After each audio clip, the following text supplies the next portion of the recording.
Well, I know this week's video is kind of a really short video, and you guys are used to, a movie production every Friday. So I wanted to give you a little shop update to go along with Friday morning's video. So this Friday, you'll have two videos. One short about a really neat trick tip on how to do a carburetor float adjustment. What I'm going to show you, and what you might have already watched by now, is really cool because you can use it on any kind of floats. But let's walk around the shop and show you some things coming up. And we got a lot of fun projects coming up as we move into fall time. And then when it gets winter, we'll be doing some custom builds as well. So welcome back to Butler Customs Motorcycle Shop.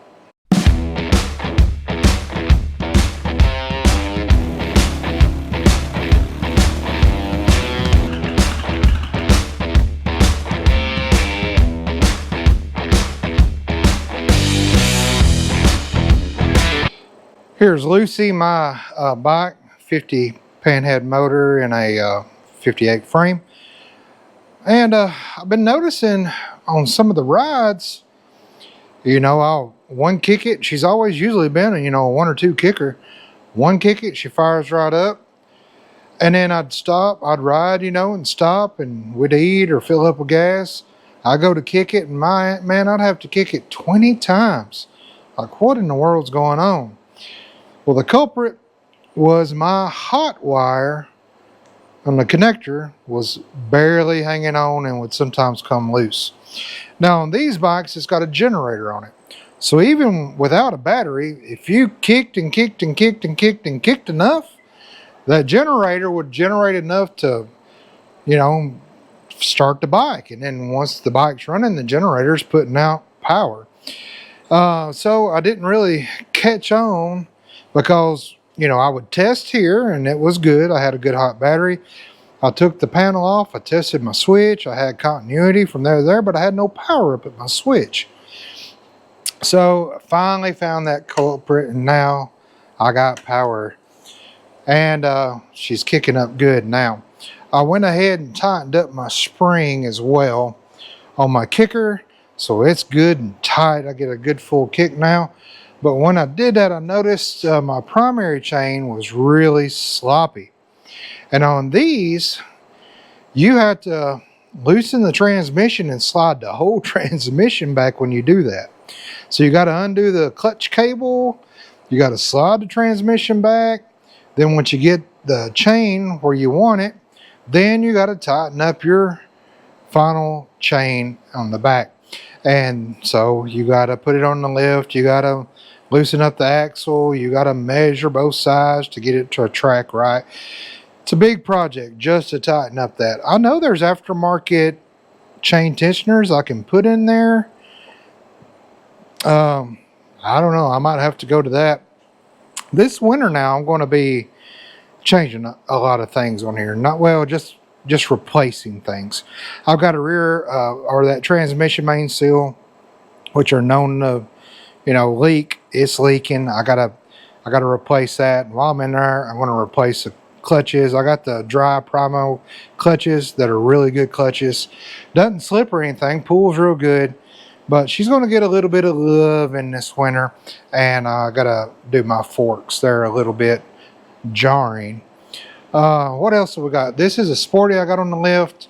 Didn't do a video on it. Just had a fuel overflow issue. This is a beautiful twin cam, and it's come in for stator, rectifier, and rotor upgrade.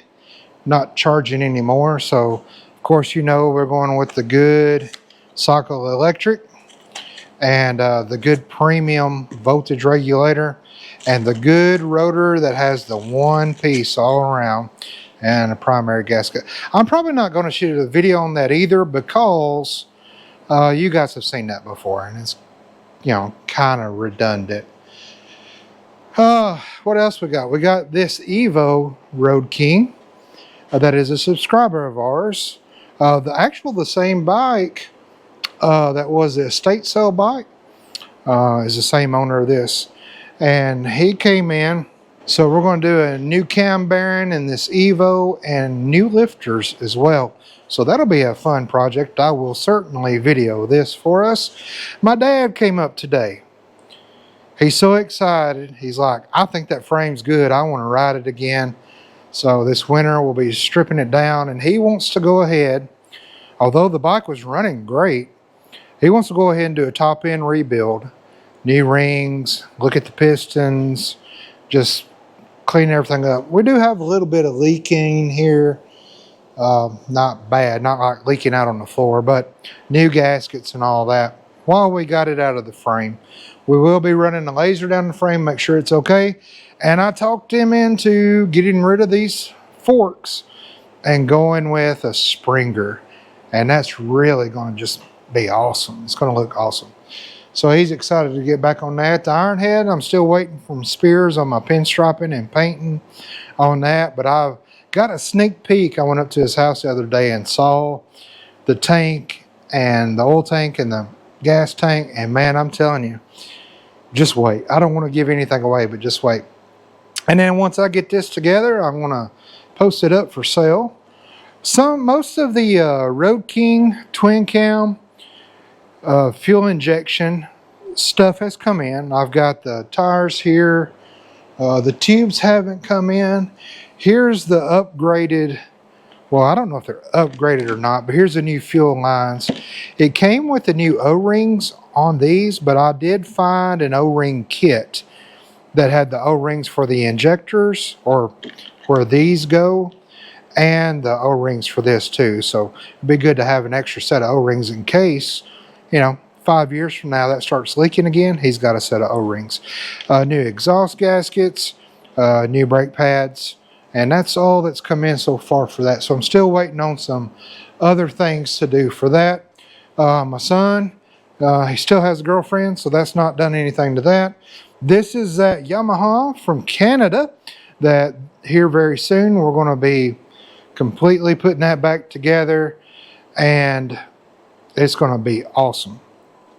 Nothing going on there. We did the forks on that. He's been riding the fool out of it, loving every minute of it. This is a Evo Chopper build that the guys had here in the shop for quite a bit, but he's kind of been paying as he goes thing, and we're getting close to starting on it. I went ahead and started on his transmission, rebuilding it. Had a bad shaft. You'll see this bike if you look through my videos, how to chopper wire a bike. That's that bike.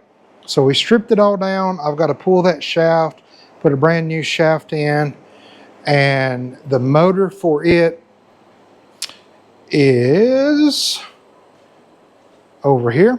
A nice Evo motor. We'll be putting that, throwing that in. All of his other tires and all the goodies and parts for that is all in that pallet right there that we'll all put on there. He ordered a ton of stuff, so it'll be good. We'll do a full frame up chopper build on this. What else? I've got a 1996, I believe, Honda Shadow V. What are those? VLX 600s coming in. Guy's been rebuilding it, trying to get it on the road. It's having a couple snags, so he's going to bring it up this week, and we're going to finish that out for him. So quite a bit of stuff coming up and getting into the fall season. When the guys now stop riding, when it gets colder, they'll be coming in for all the custom stuff over the winter. On this, on this Road King here that we're getting road ready, revival, I guess you could say. The first video on this, I think it was last Friday actually, my bore scope bit the dust. And I didn't know it until I got it out to use it. And one of you subscribers saw that and sent me a new bore scope. I just got it, like just 10 minutes ago. So this is it. I mean, how nice is that? You guys, I'm telling you, I have the best subscribers. I've not even opened it. You want to open it? I don't know why I asked you, because I'm going to open it. Cool, this is nice. Got a case. It looked like from the pictures that it was a nice one. Ooh, that zipper's nice. Might take that zipper off and put it on my britches. Teslong. I don't know anything about this. Articulating borescope. And that's something I don't do good at, is articulating. Oh man, look at that. Look at that. Fancy. You know I gotta take that off first thing. Oh. Can't wait. Well, can we just start it up? Where's the crank? Okay. Whoa, look at that screen. That's a nice screen. What? All right, now, check this out. I can twist, I can pull this knob here. Let me put it over here so you can see it. I can pull this knob here, and it like twists the whole thing. You know what that means? That means that when we put this in the cylinder down through the spark plug hole, I can pull this knob back and look up at the valves. That is awesome. It's got a nice light on it, and that screen, guys, is like an iPhone screen. It's not like a cheap screen like that other one. This is really nice. It's got a zoom here. What? It's got, I guess, brightness. Oh my goodness. It's got more instructions and options than my car does. Okay. Oh gosh. All right. I'm going to mess something up. All right. No, get out of there. Where's the back? Let's try that. No. No. No. Is it touch screen? No, don't want to mess the screen up. M, maybe for memory. Okay, takes a picture. How cool. So I can't wait to use this. Oh, it's super light too. I don't know, what is this? Is that like the eject button? I don't know. We'll have to read the instructions. Sometimes I get stuff and I play with it before I read the instructions and I break it. So I don't want to do that with this. Let me put this over here, but that is super nice. You guys are so nice to me. I didn't ask for it. It just, y'all saw I had a need. Y'all saw my old one was broken. And you just, put it on your heart to send me one. So thank you so much. And I don't really ever share who sends what, because I know that they didn't send it because of that. But I'm so thankful that you guys support me like you do. And this is going to get a lot of use. We're going to use that all the time. And every time I get it out to use it, I'm going to brag about somebody sending it to me.